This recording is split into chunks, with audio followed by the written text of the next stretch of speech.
Tapi kalau misalkan Mufti lihat di vlognya Kak Gita juga nih ya, karena memang sering banget nih Mufti lihat vlognya Kak Gita ini suka banget masak-masak, apalagi sempat juga kemarin tuh masak rendang gitu kan ya, yang paling banyak di post gitu ya. Kalau Kak Gita sendiri memang awalnya ini suka memasak sampai akhirnya buka orderan atau ada orderan dulu akhirnya bisa masak nih?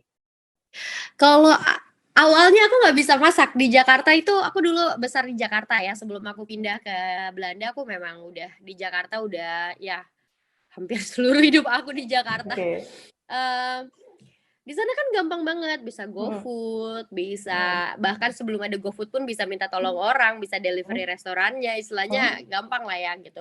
Jajanan pinggir jalan pun banyak, pecel lele, pecel ayam yang tinggal beli doang gitu. mm. Sejak di Belanda itu aku belajar masak sendiri. Semua dari Oke. nol, cuma berbekal dengan ya lihat-lihat YouTube orang, lihat-lihat baca. Sebenarnya kalau YouTube aku kurang suka ngelihat orang masak kecuali teknik-teknik tertentu yang memang dibutuhkan visualisasi gimana sih cara masaknya. Tapi aku biasanya cuma baca resep di internet, Mm. kayak masak ini bla bla bla, menu apa bumbunya kayak gini-gini. Aku udah langsung bisa praktekkan. Kecuali kalau misalnya yang aku bilang, oh ternyata adonannya harus diapain dulu sih untuk ngebentuknya atau apa gitu. Itu kan harus lihat secara visual ya, baru aku nonton YouTube-nya gitu.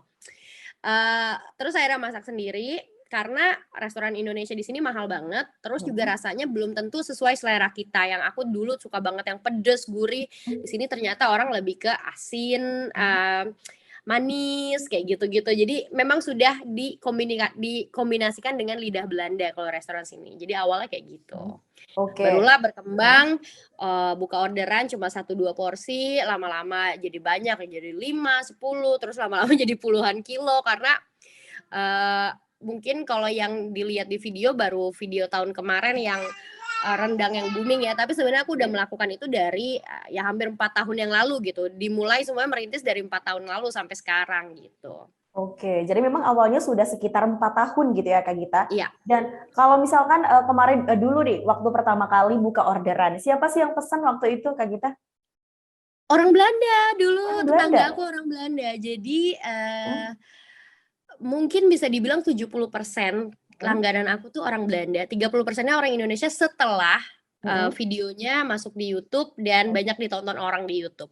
Jadi sebelum aku videokan dulu kan memang udah jualannya dari 4 tahun lalu, tapi aku tuh kayak aku ngerasa nggak pede bikin cooking vlog gitu karena aku bukan chef, aku bukan, ngerti nggak oke. sih? Tapi setelah aku Ah, coba-coba, kok jadi banyak yang nonton ya gitu, kok jadi menginspirasi banyak orang gitu kan. Akhirnya aku masukin YouTube, nah jadilah orang-orang Indonesia yang di Belanda atau yang di Indonesia minta saudaranya, order nih ada loh si YouTuber ini juga jual masakan gitu. Jadilah di situ berkembang juga di orang Indonesia yang order gitu. oke. Dan pastinya sekarang orang-orang Indonesia ini banyak yang sudah tahu kalau misalkan Kak Gita itu memang ya udah bisa terima orderan gitu ya. Tapi gimana Kak Ya, Gita? Awal mula pertama kali buka orderan nih, apa yang dipesan waktu itu? Rendang kah atau apa waktu itu?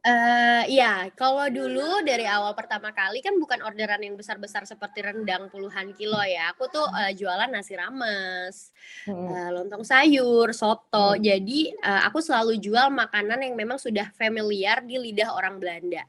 hmm. Aku selalu jual makanan yang memang banyak atau favorit di restoran Indonesia atau di catering Indonesia di Belanda. Aku tahu karena aku pernah kerja juga di sana, aku pernah kerja di catering Indonesia, pernah kerja di catering Belanda. Jadi aku tahu, oh kalau aku jual soto ayam, orang Hmm. pasti tahu apa itu soto ayam. Kalau aku jual nasi goreng, bakmi goreng, orang udah tahu apa itu tanpa kita menjelaskan gitu kan.